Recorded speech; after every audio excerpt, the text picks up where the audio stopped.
Actually, nothing you guys are saying to me is. Wait, what just happened? Hold on. I broke something. You There? did. Good There? start to the night. Hold on. Did I fix it now? There we go.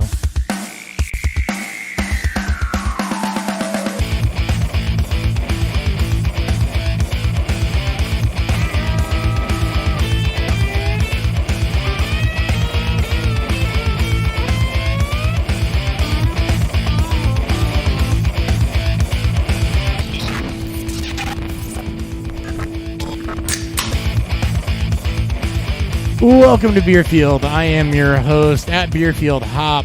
With UB is Chris Hopper at Hop 134. I don't know, man. I don't really use X or Threads, so just enjoy the sultry, soft sounds of my voice. Joined by at Beerfield Theory at Ryan Miner _ FFB at Beerfield on Twitter, X something. Hi guys. Son X.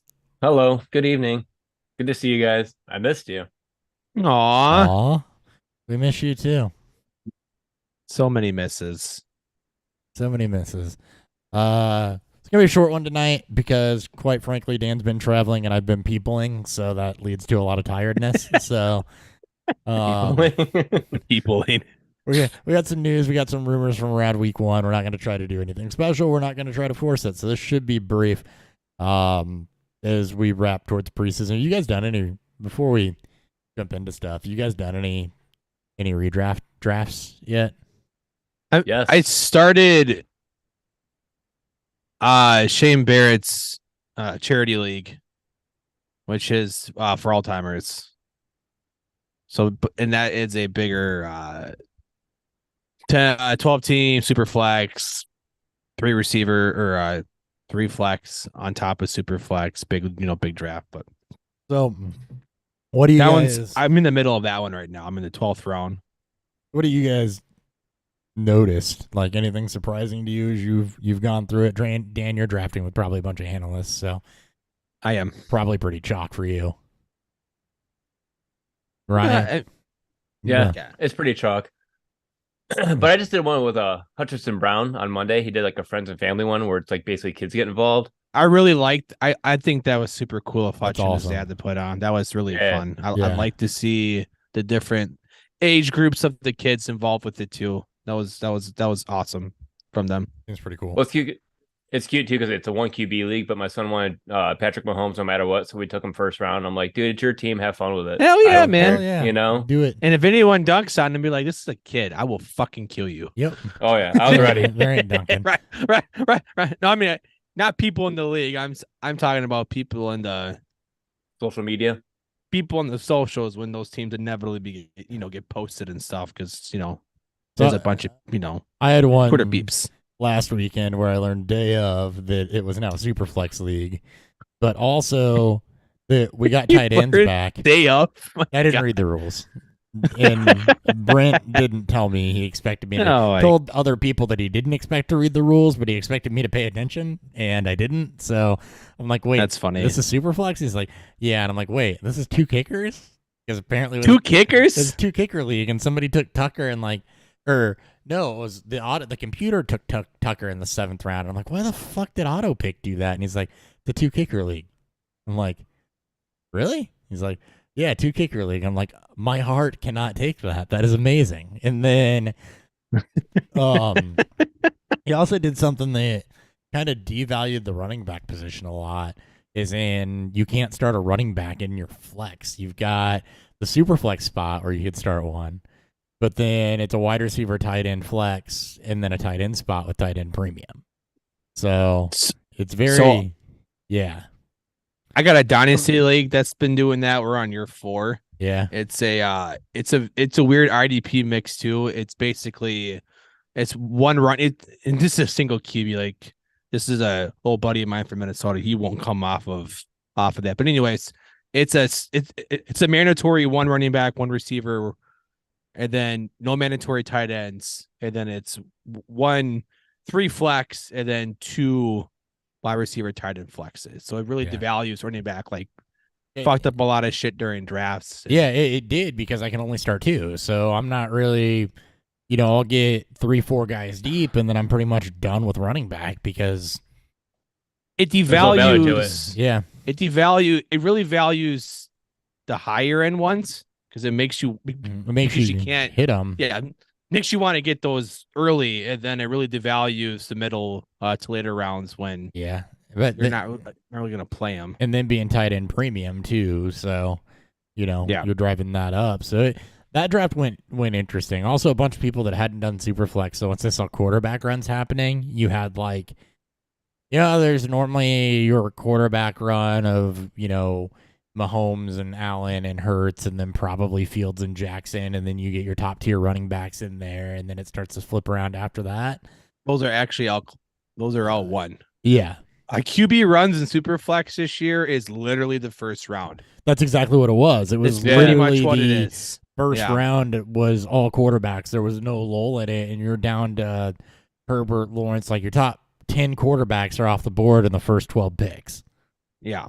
And which makes sense. You're out of starters because it's 14-team league too for us. So you're out of starters by round 7 or so. So Jesus. I guess that's why, there is going to be some points where you do have to start a running back in your Superflex spot because of injuries and bye weeks and shit like that. But yeah, it was interesting. It was fun. It's a home league. So it was a good time. I got couple more coming up, but nice. Just quick chat there because I know we're in the heart of draft season. Yeah.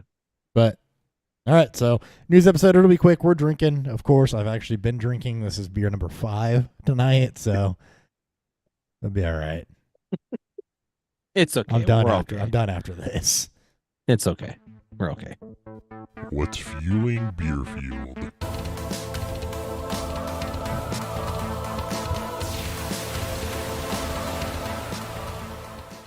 All right, Ryan, I saw what you had. Go ahead. I did. Chrissy, and you can't say this is your last beer because you can't end on an odd number. You have to have at least one more after this one. He said 5 already. Oh, no. That is beer 5. This is beer 5. Yeah. You gotta have 6. Got to even balance it, man. If you drink 5 beers, you'll be haunted by your third X in your dreams. Yeah. You know how those chain goes in emails if you break it? Yeah. Yeah, it's one of those weird curses. I'm drinking trying to think of who that would even be. I don't want to think about it. Come on, it's like if I'm drinking, 2 beers and I say I'm done because I have even numbers, so I'm good. All right. Oh God, if no, I don't beer. want that. I'm gonna have to drink another one. I don't want that. I just clicked. Yeah. Nope. You gotta do 3. So yeah, you gotta have 4 then. Always gotta end on an even number. Anyways, instead of wasting time, I'm drinking Founders All Day IPA because I haven't had any time really to go to the store and buy beer because, well, I have had time. I've just been too lazy to go do it. And I was like, I'll just grab what's in my fridge. Ryan really just laying it out there what we all feel. Yeah, I'm just fucking too lazy that's really why I'm just. Yeah. It's like you don't have spare 10, 15 minutes to go out to the store or stop in there. No, not at all. No, not at all. No, I just chose not to. All right, I have Alarmist Brewery. They're out of Chicago, Illinois. I am drinking their Midwest Royalty Lager. Corn-fed Midwestern bread is what they call this. It's 4.7% American lager, brewed with corn, if you couldn't tell from the name. 2-row and good intentions.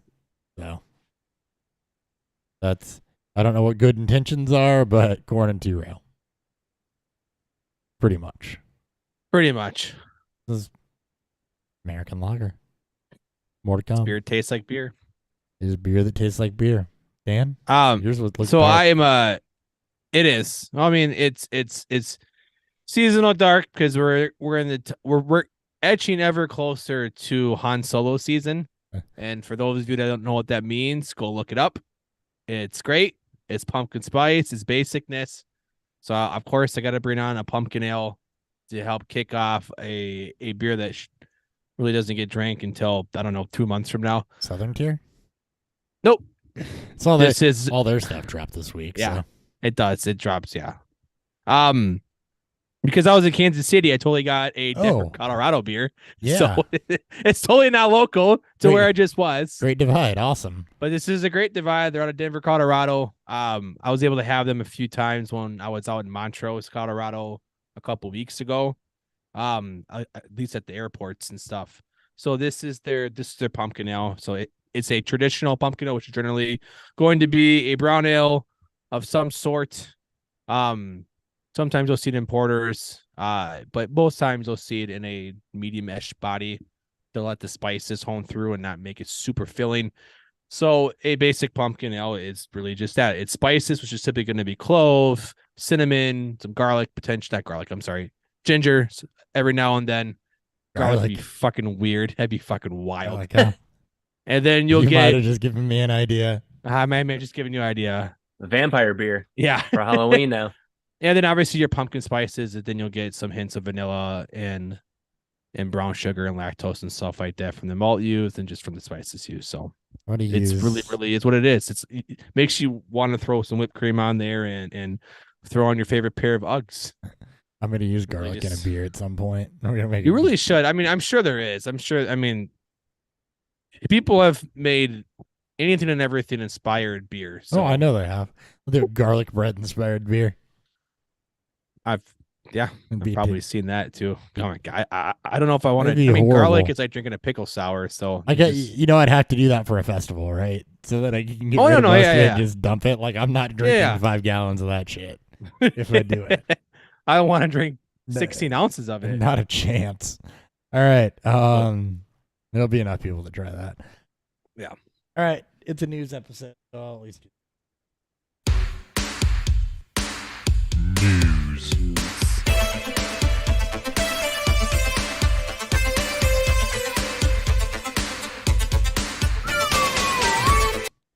All right, we'll start it off on a sad note. Alex Collins has passed away at just 28 years old following a motorcycle accident. Former Ravens, Seahawks running back, and former waiver wire darling. But yeah, motorcycle accident for Alex Collins. So rest in peace to him. Yeah, rest in peace on that, man. Yeah, 2017 was kind of that. He won leagues. Over 1,000 total yards. I had him. Touchdowns. We all had him. Yep. Right after the Justin Forsett thing, it was Alex Collins. May he rest in power. And prayers up to his family and friends that were close. Yep. Ashton Doolin torn ACL. It doesn't really matter for anything, but I think it's the first ACL tear of the season to a skill player, so we got to get that out of the way. Joe Mixon found not guilty of aggravated menacing following a traffic accident where he allegedly cut a woman off. She hit him, and then he pulled a gun. The defense was not able to present any witnesses other than the woman herself. So, where smoke, there's fire. There's a lot of this around Mixon, but nothing coming from that one. He still does have another pending legal issue going on right now. Yep. Buy the dip if you still can. Yeah. Yeah, he's just dodging it all. Dodging it all. When asked about Denzel Mims, Lions head coach Dan Campbell responded, "He's in the room. I wish I could tell you more."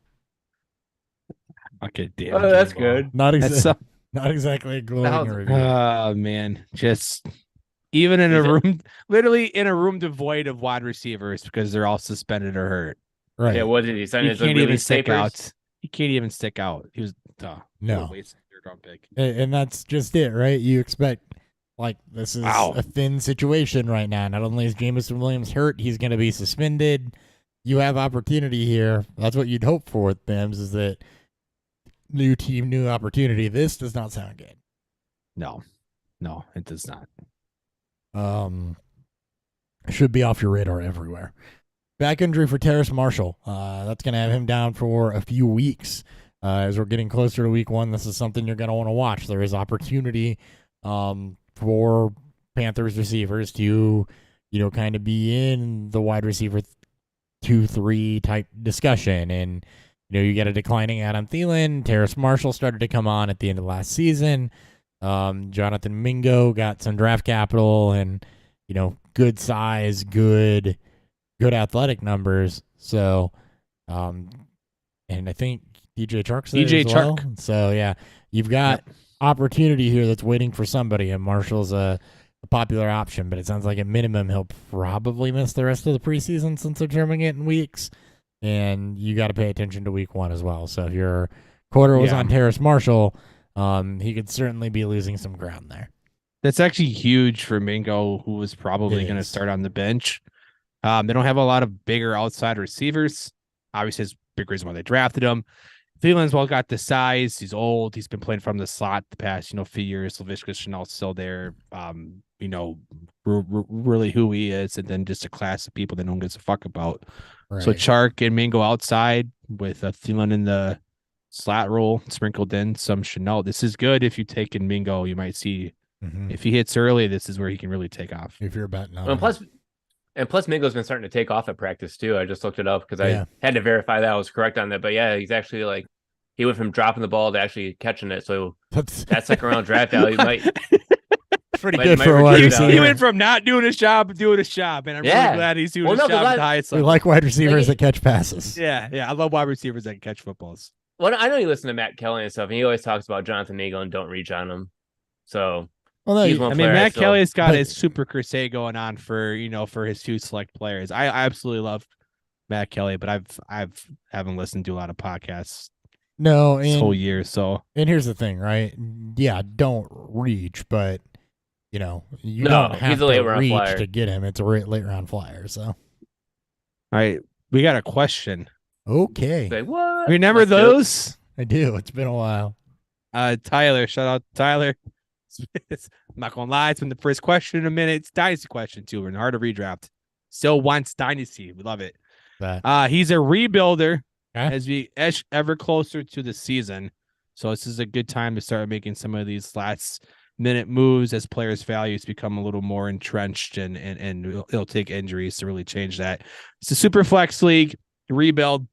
Yeah. He's asking if he should move Higgins for either Zay Flower or for Zay Flowers and then a mid to late 24 first, or Flowers, Bateman in a second. So basically it's Zay Flowers.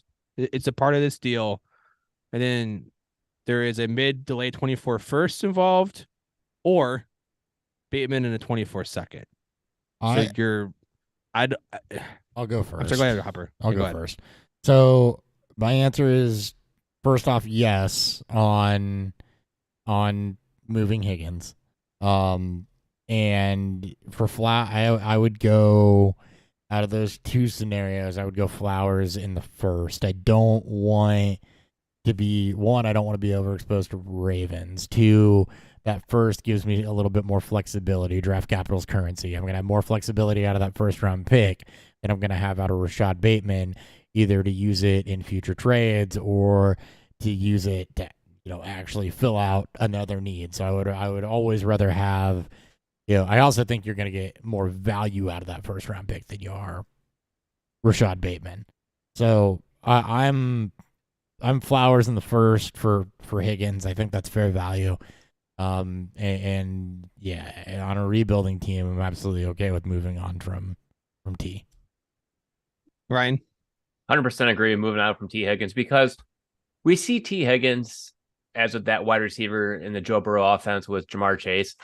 And I just don't see him being that same type of player if he ever leaves Cincinnati.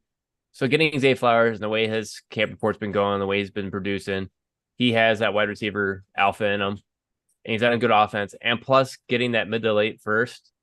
A first round is a first round pick. So if I can get it, and just like Hopper said, that's good trade pieces you can still use to even help trade up or trade around. So definitely do that. Flexibility. Yeah, do that. Especially over Bateman in the second, because with Bateman, he's been injured so often. You're hoping that Bateman that we were seeing a couple of years ago during preseason before he got hurt is that Bateman that comes back, but we don't know if that's actually going to be what we get this season. Yeah, so I love all these players involved. Stuff. I know you do. The biggest issue with this is not knowing what Cincinnati's going to do with Higgins. Right? Ryan hit it on the head. This is almost the best spot for Higgins. right? He's in a high-powered offense. It's going to be this that looks like it wants to build this core around Higgins, Chase, and Burrow, right? And we know that 2 wide receivers can be hyper productive in this offense. We also know Higgins will never be able to reach true wide receiver one top echelon because of Jamar Chase. So he does have a capped ceiling, but I mean, at that point, it is what it is. Flowers is having a standout training camp at this point. It's been talked up a shit ton, and his value is ever rising. Bateman's actually had a schedule from what it sounds like. Injury recovery. For what? Yeah, for whatever that's worth. As Ryan mentioned, and I believe Hopper as well, he can't stay healthy. So it's one of those risks you take. It's basically how you feel about the Ravens offense. Do you want to invest into 2 dart throws and get a second, or do you want to take a risk on just one of them that mid to late first, which right now we're not going to know what happens. I would probably go Flowers in the first. I'm with you 3. As much as I love Bateman, I think having the flexibility, as Hopper mentioned, with the 24 firsts and being able to move that around as a rebuild, you don't want to just lock yourself into draft picks. You want to be able to move yourself and use the currency that it is to just the pick itself, to kind of get the players you want or get the team you want to, build in yourself to. Also, please have in mind how long of a rebuild you want to build into. You want to do a year or 2 year that could really change how you value these picks too. So thank you for the question. It changed. I want to say you kicked off another thought on the pick. So sorry to cut you off there. No, you're good. But, you're good. The thing with the pick is that the pick's the pick, right? The value of that 2024 first is not going to change significantly between now and then. It's not going to go up. It's not going to go down. You're looking at Bateman. I think, the loss right now, I think he's valued probably a little bit lower than that pick is anyway. And there's super flex. He's probably worth a second. Yeah. And that definitely, if there's another poor showing this year, loses value. I think the opportunity for his value to go much higher with Flowers and Odell there is pretty capped. So you have insulated value in that pick, even if you do only want to do a 1-year rebuild. It's 2023 right now, so that's the next year first. Yeah. So I mean, you have insulated value in that pick. The value in Bateman, I would almost bet that that's going to be a stock down situation you're watching most of the season versus stock up, given what you're stacked against. So you get more protection out of that pick too. Yeah. All right. Good question. Yeah. All right. Moving on from Terrace Marshall, paid. So a couple of big running back things to talk about, which I figure will be probably the bulk of this episode. Patriots signed Zeke Elliott to a 1-year deal worth up to $6 million. Traditionally a multi-back team. I do think that there's a lot of debate on what this does to Ramondre. Does it kill him? No. Does it drop him out of the surefire running back 10 to 12 range? Yeah, probably. Drops him into more like a 15, 16 range. We've seen Ramondre be productive. He had Damian Harris there last year, right? Yeah. So last couple years. So we know he can produce at a high level with somebody else around, especially if Zeke is going to fill that Damian Harris role. It's not a big money deal. It's up to $6 million, so it's incentivized. We don't know how much he has left. It doesn't kill Ramondre. Do not overreact to this if you're a fan of Ramondre Stevenson. You fade it a little bit, but I think maybe this drops Ramondre, 3 to 5 spots as far as where I have him in my running back valuations. It doesn't kill him by any means. We've seen him produce with another back around. Zeke is not going to be the focal point. He's going to be a nice piece of this. He's going to slide in probably to RB3 type value on a team that I expect is going to run a decent amount given the lack of talent at the receiver position. I mean, I was never on the Ramondre Stevenson, RB1 train to begin with, top 12. Look, New England's been linked to any and other fucking veteran back. It was only a matter of time that they were going to bring someone in because they don't want to overload Stevenson. You probably had him where you had him based on this. Yeah. He started off hot last year. He slowed down towards the end of last season. It was very obvious that this team didn't want to front overload him this year. They're relying on him and his ability, not even running the football, but as a pass catcher. He was 4th in receptions last year. That is his role. Zeke does not catch footballs, will not be asked to catch footballs. I have absolutely zero interest in Zeke. This will not be a high-powered offense. There will not be a lot of scoring opportunity. And in fact, Zeke will be his inefficient self, that he was in Dallas over the last 3 years on a significantly worse offense. Yep. It's really just hurts the touchdown upside of Stevenson because there's a good chance they take him out on short yardage situations and maybe even goal and goal, but you'll see him more on. I don't know if you'll see more as pass catches, but you'll know that he's always in the mix for that.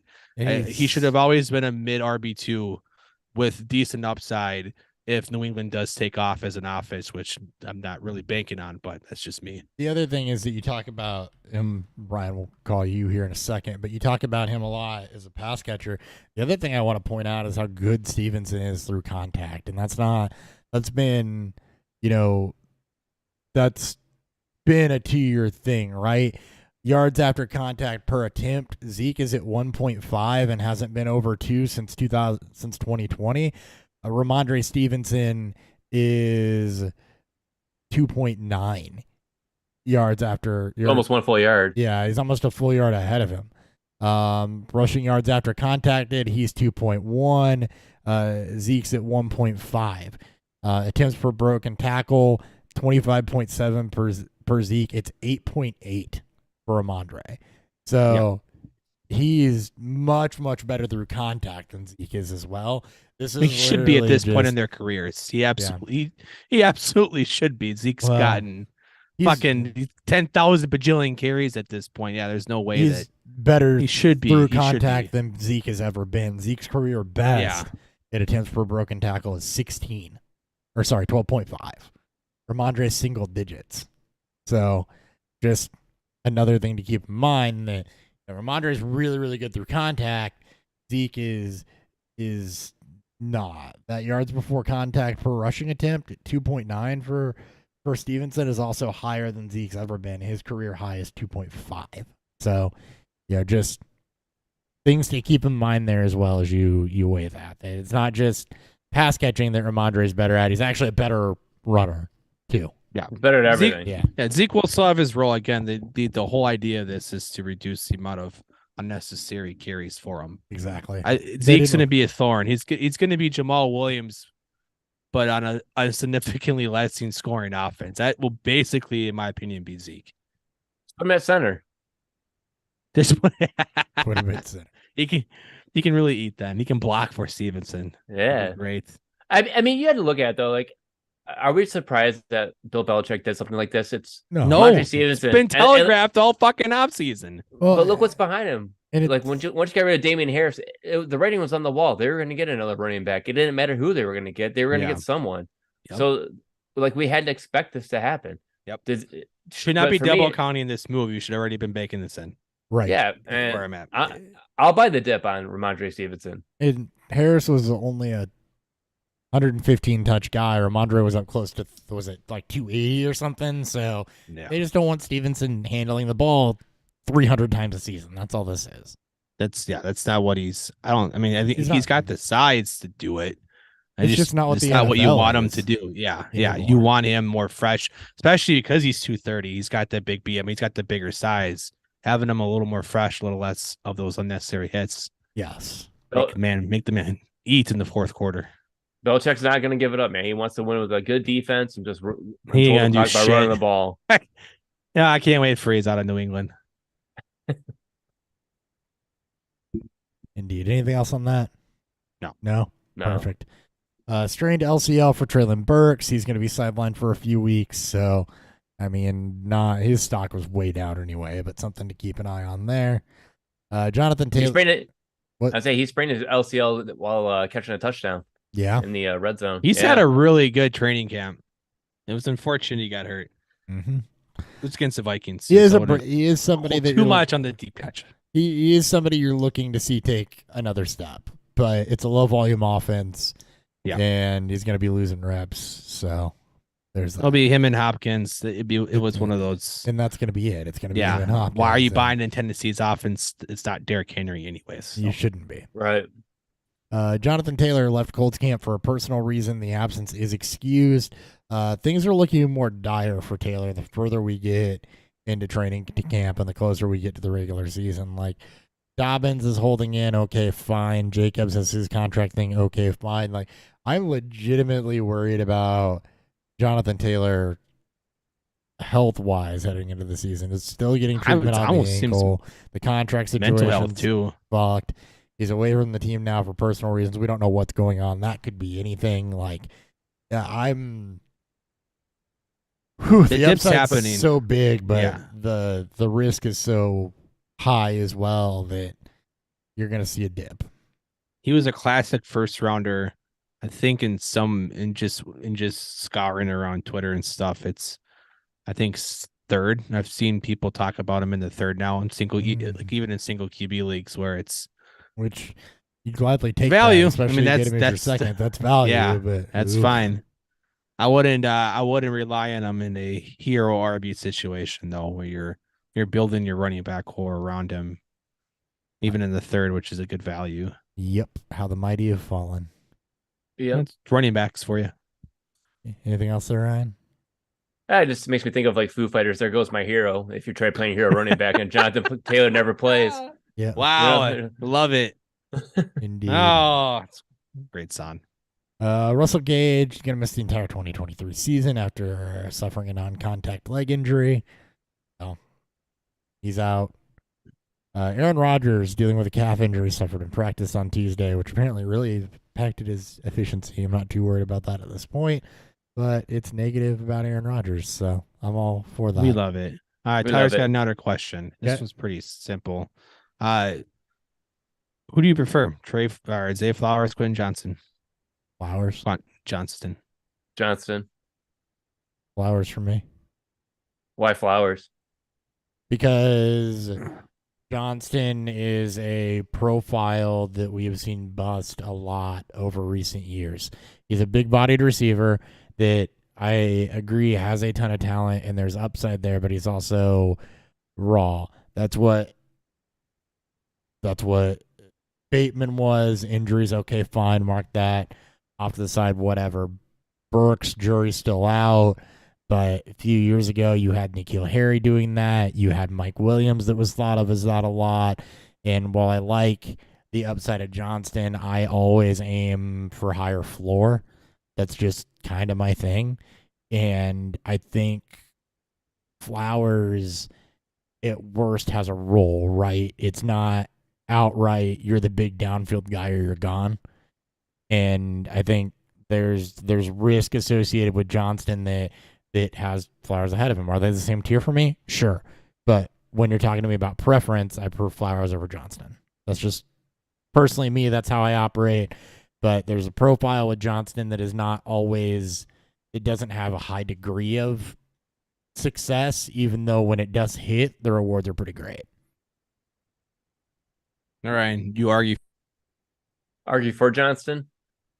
I just like his opportunity in this offense just because of the way Keenan Allen and Mike Williams have both been injured. I don't know, especially last season. But I see him more as the replacement for Mike Williams when he goes down.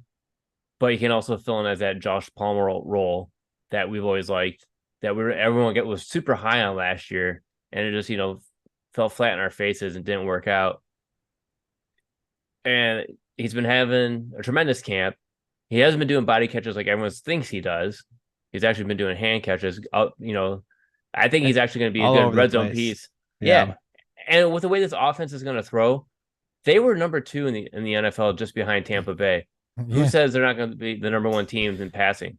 So they could be, and you get Justin Herbert's 3.5% touchdown rate with it. Yay! Yeah, but Johnson's target opportunity is better than I think what Flowers can get this season. Think? Yeah. I don't know. Okay, but go beyond this season now, right? I mean, he asked about Dynasty. I'm assuming this is another Dynasty question. So go beyond this season. I will here before you guys do your rebuttals. This is in reference to his question before, obviously about the picks. It's probably just shopping Higgins to see, based on where you think the first is going to lie in. Will greatly dictate whether I want Flowers or Johnston in this deal. I didn't put that first because I wanted you guys to argue your point. Both in the same tiers.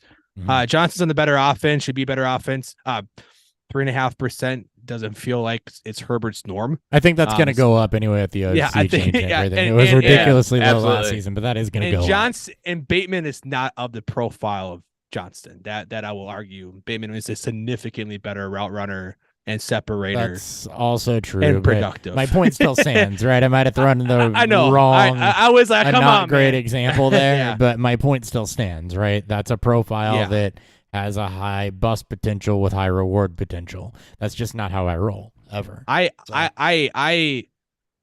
I'm leaning today, it's Flowers.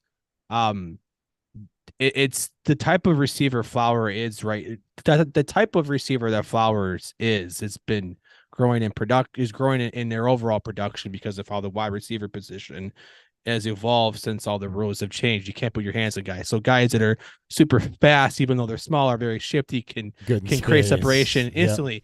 The biggest caveat is that who is this Baltimore? Like, what is this Baltimore offense? A lot of changes have been made. You also bring in Odell. You have a healthy Bateman come back. I don't think either of these receivers are going to produce heavily in year one. I do lean Flowers producing more this year because it's competition to beat out. It's a lot easier off the injured Bateman and the newly required Odell.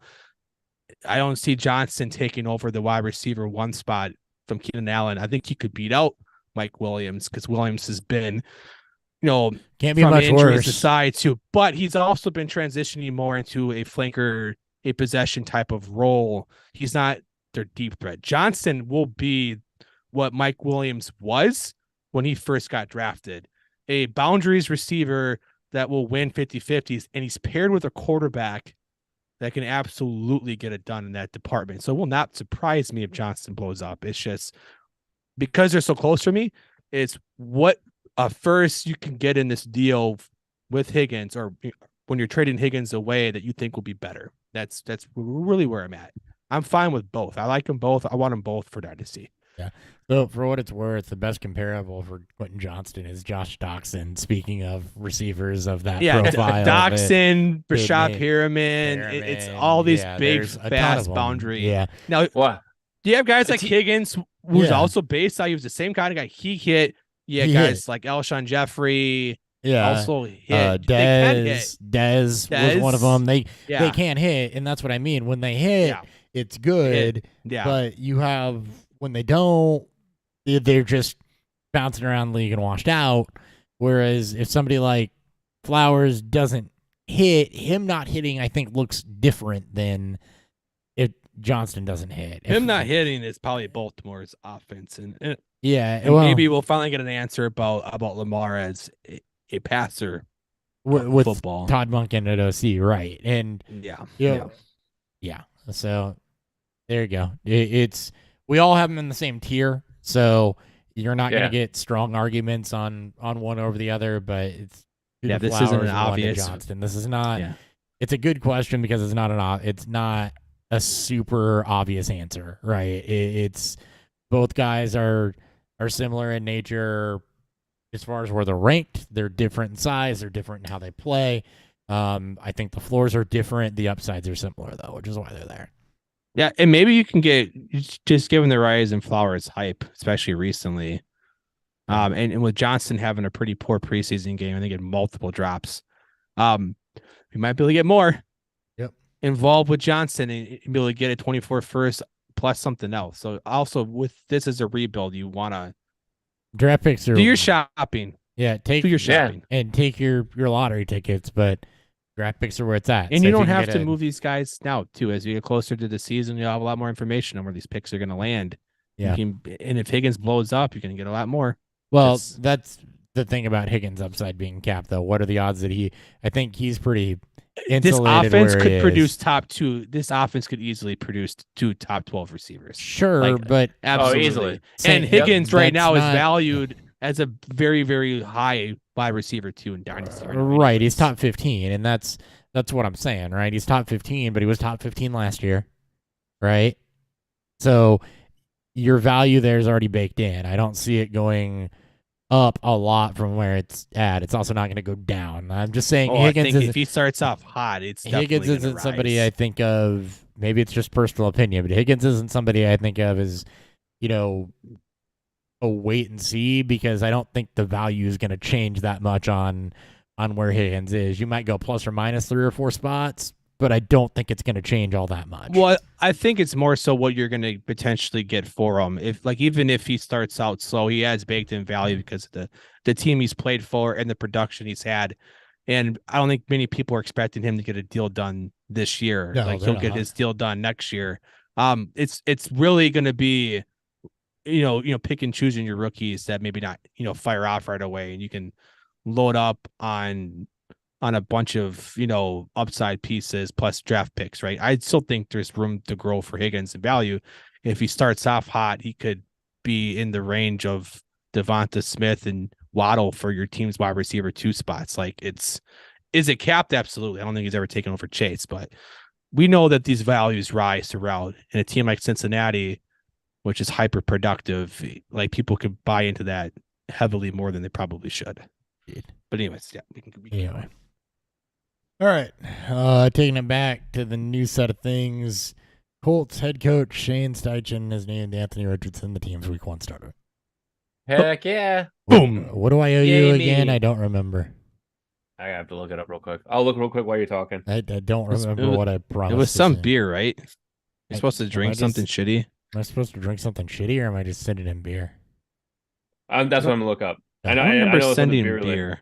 I know it was beer. I thought it was you're supposed to just drink a shitty beer or something. Oh, well, that was shitty. That was a bad pour. Easy enough. But yeah, not surprising. The Colts have a lot to. They got a lot riding on that draft capital. Yeah, and I fucking love Minshew, and I think he's better than some of the starting quarterbacks in the league right now. So maybe you'll get a shot at some point. But just given the landscape of the AFC, the rise of the AFC South, you need to see what you have in Richardson. And I agree.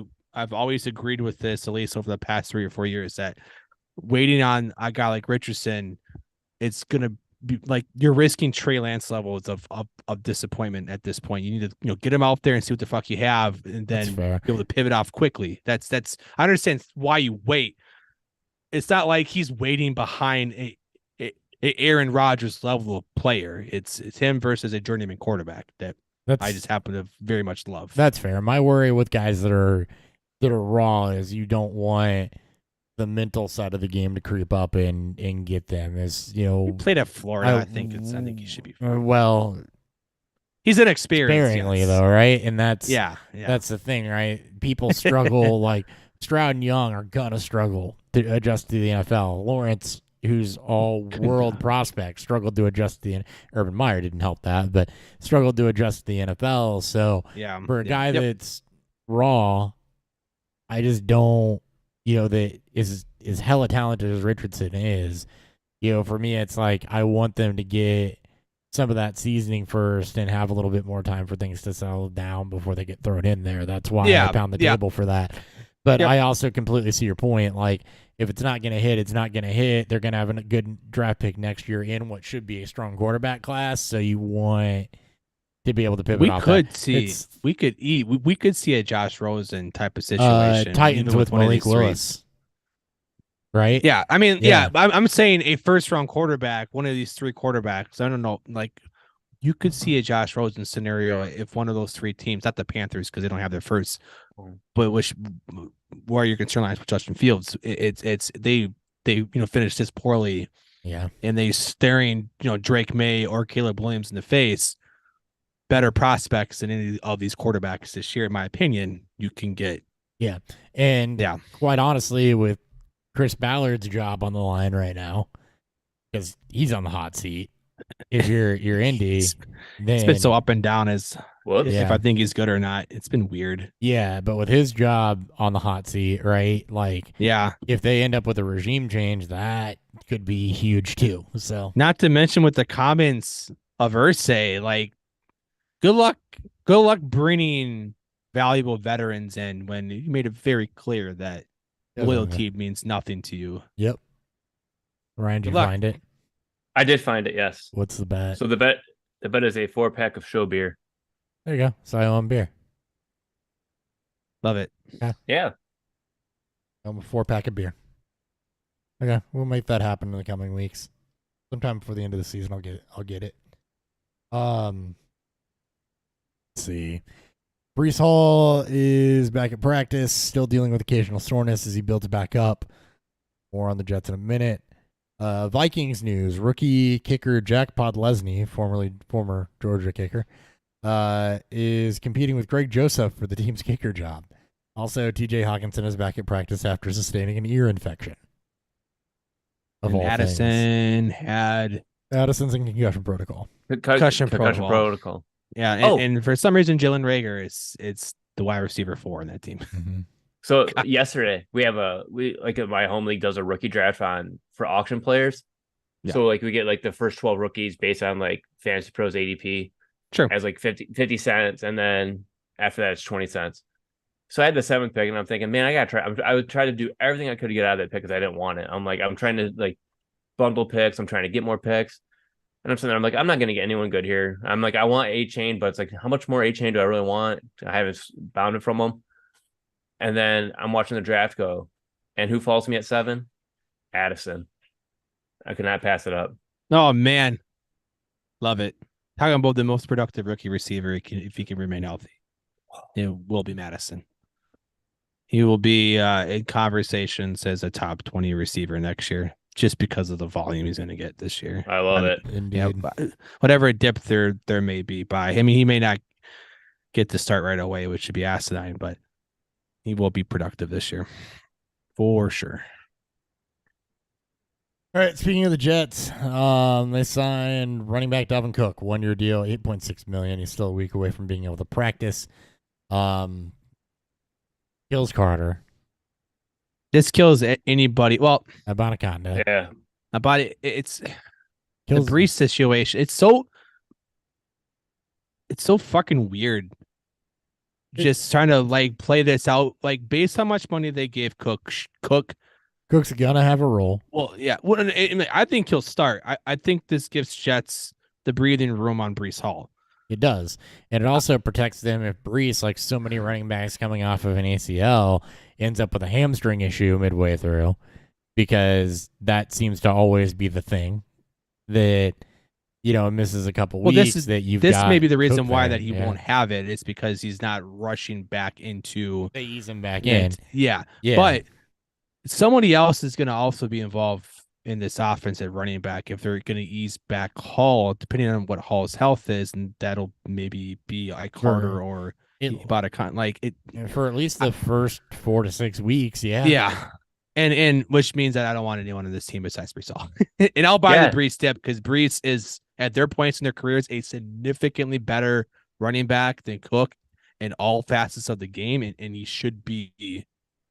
Once he's ramped up, I think he absolutely will be a top 5 back rest of the season. And you're going to be talking about him as top 3 next year. He's a 3rd round. Yeah, he is. Exactly. If there is a target for a hero RB pick that you can kind of survive those first few weeks, it's fucking. And it's a hell of a keeper pick, especially in leagues that give you original round draft capital or that only increment it right now. If he's going as a 6th round pick, it could be a top 3 running back that you can nail as a keeper. So it's buy the dip on Breece Hall. Though he's back, and there's that straight line video that he looks like he's up to full speed. He's not making any cuts, so it doesn't really mean anything. So I expect his value to rise.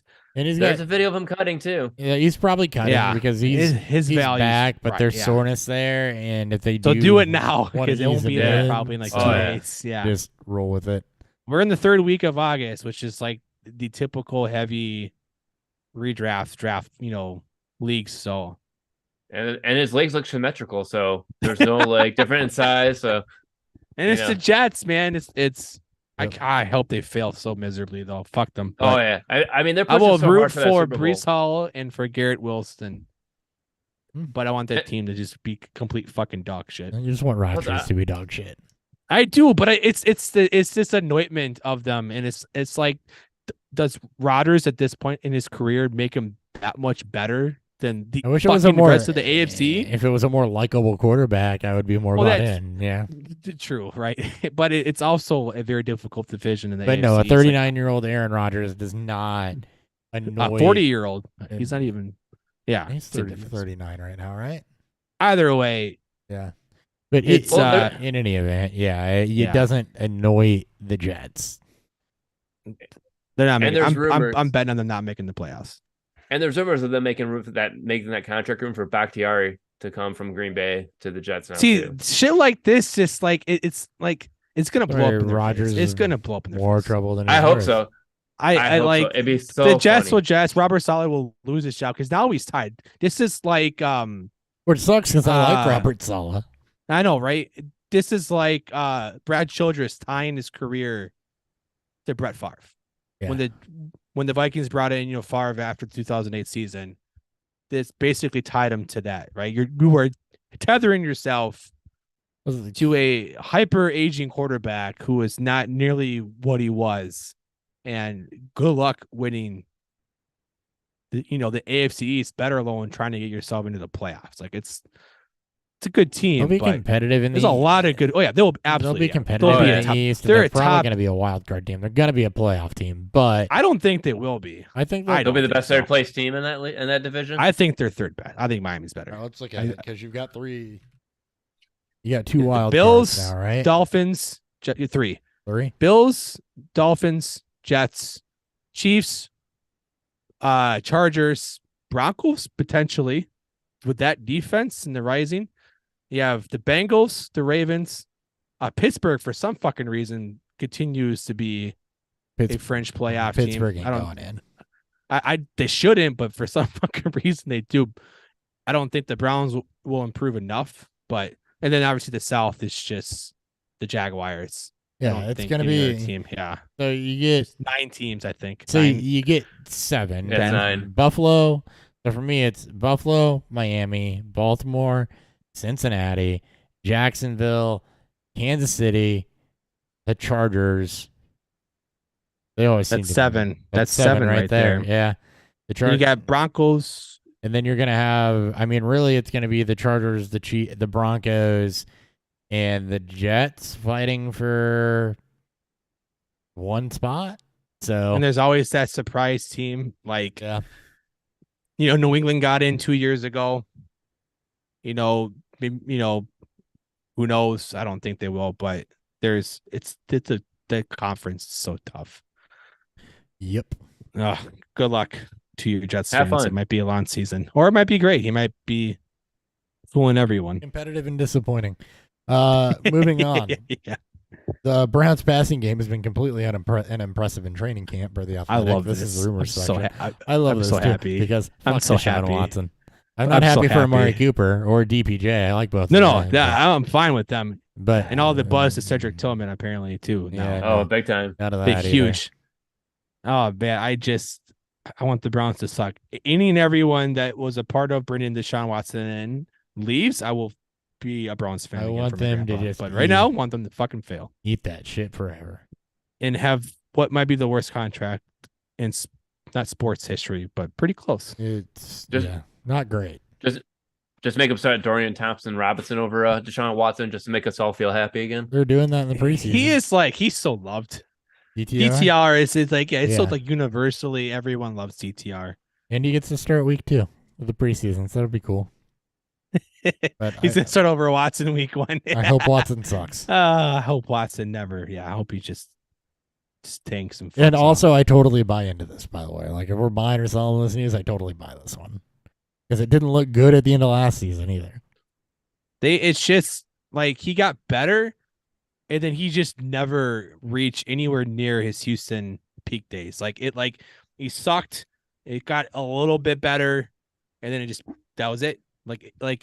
He's basically a journeyman quarterback.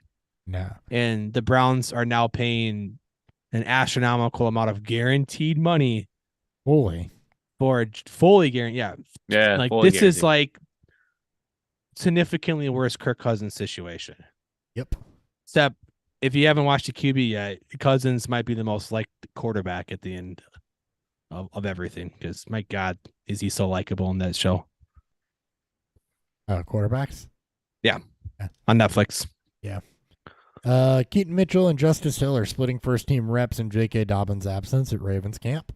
So, little note there on a couple guys who will probably be relevant at some point this year, given how Ravens backs go. Welcome back. The Athletic is so this is another buy sell. That Mitchell and Justice Hill thing was just an FYI as we monitor the Dobbins situation. Another buy or sell one, though. The Athletic is predicting 170 touches this season for Tyler Algier versus 301 for Bijan in a run-heavy offense. And this is more of an Algier question. At 170 touches, that does make him late-round draftable. He's flex. That's flex. Yeah, that's flex. So do you believe that Tyler Algier is going to see that amount of volume? It is a run-heavy offense, that they're going to that they're going to give 470 touches to their running backs? Well, that I buy. Yeah. But do you watch Bijan run the football? You watch Bijan be who we know Bijan to be, and you watch Tyler Algier be who we think Tyler Algier is. How the fuck do you take Bijan off the field?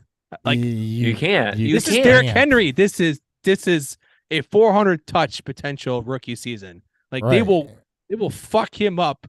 You can't, and that puts 5 years, and you move him on, and that puts Algier in a straight change of pace role and nothing more. Yeah. So, in like a weak change of pace, and like it won't even be fun. You know, he's one of those guys where it's kind of like an old school handcuff situation. If Bijan were to miss a week or two, you're absolutely running Algier out there as a running back too. Yep.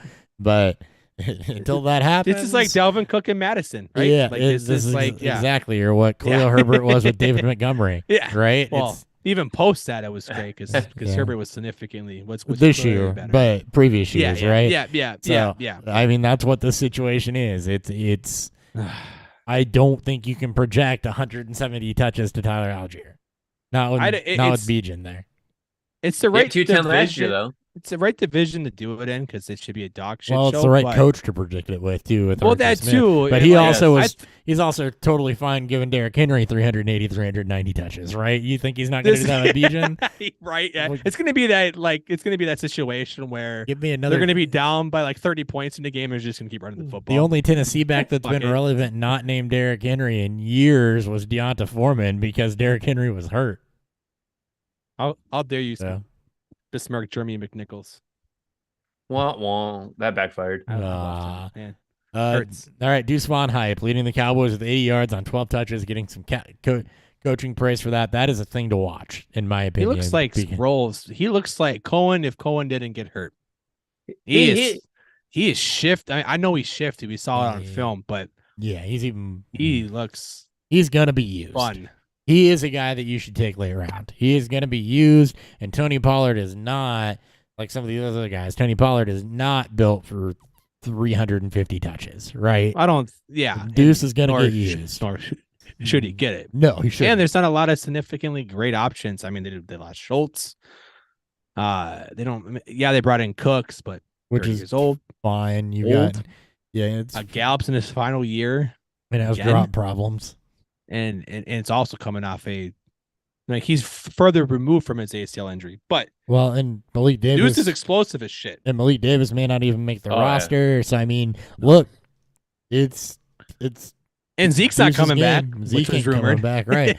So this is Deuce's game. It's gonna be Fournette now. And then, you're gonna get Pollard and Deuce mixed together, and that is good news for Deuce Vaughn, who's going late. He should absolutely be rostered in all redraft leagues. He's a 10th round or later. I would even, if I'm spriteful, if I'm building a hero ball roster. Oh yeah, I mean any roster really, even 9th round. Like get your hands on some Deuce Vaughn. Mm-hmm. Super Mario without the mushroom. Yeah. Right. Yep. Yeah. He's so shifty. Yeah. Baker Bucks quarterback battle. Baker Mayfield 8-9, 63 and a touchdown. Kyle Trask 6 of 10 for 99, a touchdown and a pick. So mixed bag? Question mark. Baker starts week 1. Baker starts week 1. Exactly. I'm fairly certain of that. It's that offense. I don't know. Yep. Rashad White. Another depth piece that we're paying attention to, or another cheap piece we're watching here, is what goes on in Houston. Now that they've got C.J. Stroud, but with the wide receiver position, and Tank Dell got some coaching praise after catching 5 of 8 for 65 and a touchdown. So, a lot of preseason performances you can write off, but in these positions where there are legitimate battles, seeing somebody perform that has also had smoke around them in camp, you have to pay attention to. So, Tank Dell, guess what? You got to pay attention to this, because that wide receiver room in Houston is an aging out Robert Woods and Tank Dell and John Mechie, who missed his entire rookie year, so doesn't really have an experience advantage. I still like Mechie quite a bit, but he's dealt with injuries too. So, if Tank Dell's getting some smoke around him here this offseason or in, preseason, yeah, he's undersized, but so is Isaiah McKenzie. So is Jamison Crowder, right? So pay attention to this if this continues, because he's another one you could be looking at for a late flyer. I like it, even though he's going against second and third string defenses in that series, but we'll take it. But you can build on top of that, right? So yeah, especially absolutely. on a really thin wide receiver room. Yeah, like you can throw him on your roster. If you have deep enough benches, you don't have to let him go. He's one of those end of bench stashes. It may take him a bit of the year to get himself ramped up, to get him going in that offense. Houston is a complete wild card for what they'll be from an offensive standpoint, just given the massive amount of changes they've made. Also, no first round pick for dynasty purposes. So, oofta. But it's a thin room, right? Really should not take him long. It should not take him long if he's making splashes to continue to get those reps. As long as he can take advantage of the reps he's gained from this, especially when he moves up and he faces more first team defenses. Great. All right, beer reviews, and we'll call it a show. All right. Beer review.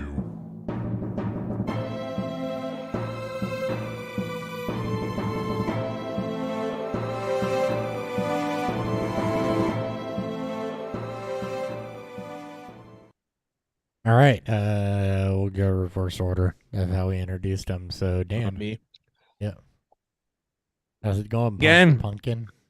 Great Divide Pumpkin Ale. Great Divide out of Denver, Colorado.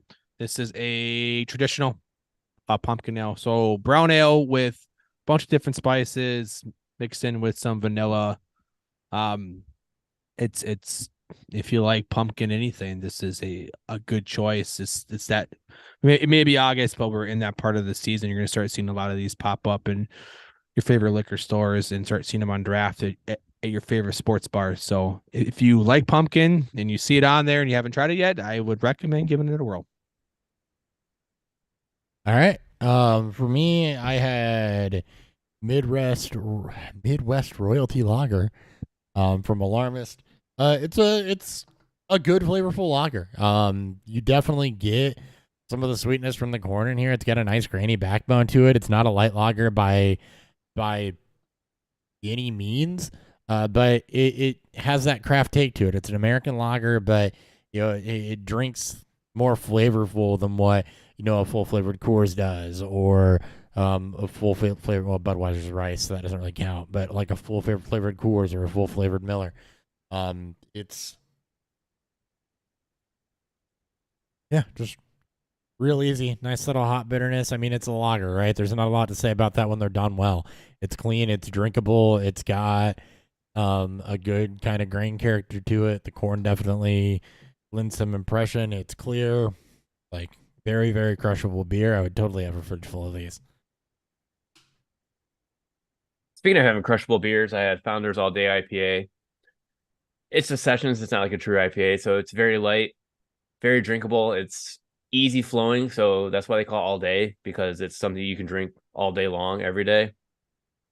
And it's very light on the stomach too, where compared to like a heavier beer, I don't get as full, but I can drink a lot more of these than I can a heavier beer, which doesn't make it healthier for you, as we've debunked in past episodes. So definitely easy. Nope, just lighter and easier to drink. All right, cool.